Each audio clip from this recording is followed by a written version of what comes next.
যাদের আমাদের চা শ্রমিকের সন্তানদেরকে যে কেস দেওয়া হয়েছে স্যার, এটা যদি আপনি একটু শেষ করে দেন তাহলে আমরা পাতিয়ালা চা আছে একটা করে রেইনকোট দিবেন স্যার। রেইনকোট কতজন আছে শোনো, একটা রেইনকোটের কথা কইছে যে বৃষ্টির মধ্যে আইলে একটা পাতা তোলার লাগে রেইনকোট লাগবো। আমারে যদি কইতে যে আকাশ থেকে বৃষ্টি আইন না দেও তাও আমি দিতাম। আমার কলিজা সম্পর্কে তোমার ধারণা আছে কিনা জানি না। রেইনকোটের লাগিয়া আমি নিজাম চৌধুরীরে বইলা যাইতেছি, রেইনকোটের লাগিয়া আপাতত 1 লাখ টাকা আমি বরাদ্দ দিলাম। তুমি আগামী সপ্তাহে কিনে যতগুলা হয় কিবা, এরপরেও যেগুলা বাকি থাকবে তোমাদের জন্য কিনা হবে।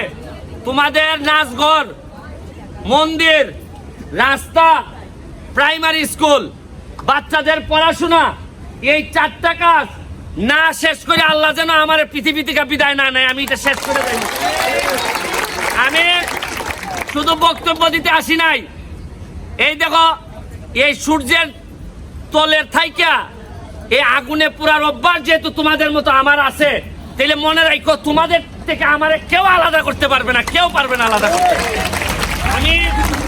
আমি আশা করি, দোয়া করি, আশীর্বাদ করি, তোমরা যে গাছের চারাটা আজকে দিয়ে যাব, মনে করবাই এই গাছের চারাটা আমার একটা বাচ্চা তোমাদের কাছে দেয়া দিছি পালার জন্য। বাচ্চা মনে করে আমার এই গাছটারে বড় করবাই। এই গাছ থেকে যদি একটা আম তুমি খাইতে পারো তাহলে এটাই হবে আমার সবচেয়ে বড় সফলতা। আমি বুঝাইতে পারছি। আর এমন ভাবে খালি দেওয়ন্দি না, সারা মাধবপুর চুনারঘাটে 2 লাখ আমের চারা লাগাইতেছি। এমন মিঠা বানাইবো, কারণ সারা জীবন নেতারা তো তোমরা বিষই খাওয়াইছে। মিঠা হইব, মিঠাই ঠিক কাঞ্চিত।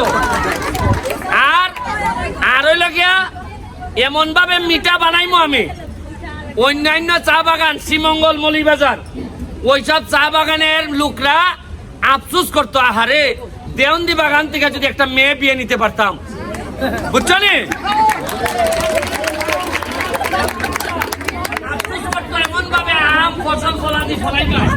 যাতে মানুষে খালি আফসোস করে। ঠিক আছে, তোমরা সময় নষ্ট করছি, আমার জন্য আশীর্বাদ রাখো, যাতে সময় সময় তোমার সাথে আইসে আমি দেখা করতে পারি, তোমাদের সুখে দুঃখে যেন আমি থাকতে পারি। ঠিক আছে, জয় বাংলা। ও একটা ব্রিজ নির্বাচনের আগে কইছিলাম ব্রিজ দেয়া যায় চানমারি। আরে আপনি কইছিলেন, উনি এমপি মহোদয় কথা দিচ্ছেন যে আমি যদি নির্বাচিত হই 2 মাসের মধ্যে চানমারি ব্রিজ করে দিব। উনি যে 29 কোটি টাকা পাইছেন, প্রথমে 1.5 কোটি টাকাতে চানমারি ব্রিজের কাজ শুরু হয়েছে। এই বাগানে একটা ছেলে কইছিল মিঠু যে আমি কিডনি বেচা দিব, তার কিডনি বিক্রি করা লাগছে না। এমপি মহোদয় ব্যক্তিগত অর্থে শুরু হয়েছে না হয়েছে না?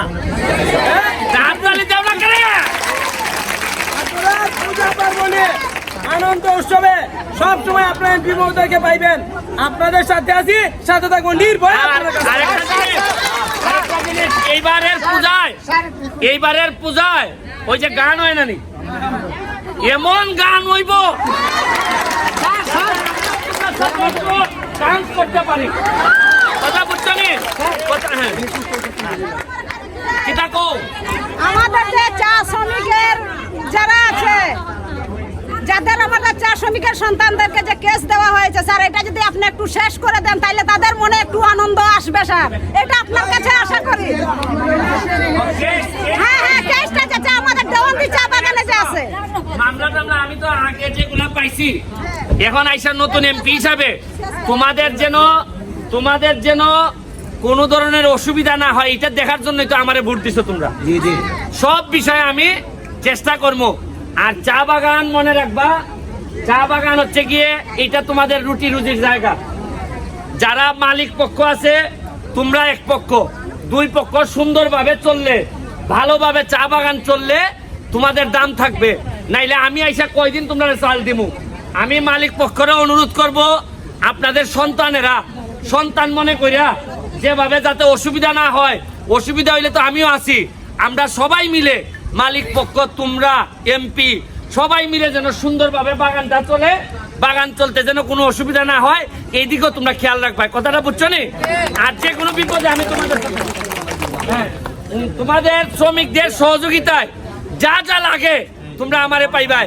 মনে রাখো আমি কথা দিছি যতদিন এমপি আছি আমার চা বাগানের কোনো লোক যদি না খাইয়ে থাকে তাহলে আমি ভাত খাবো না, আমি নিশ্চিত করে দিলাম। Thank you, thank you.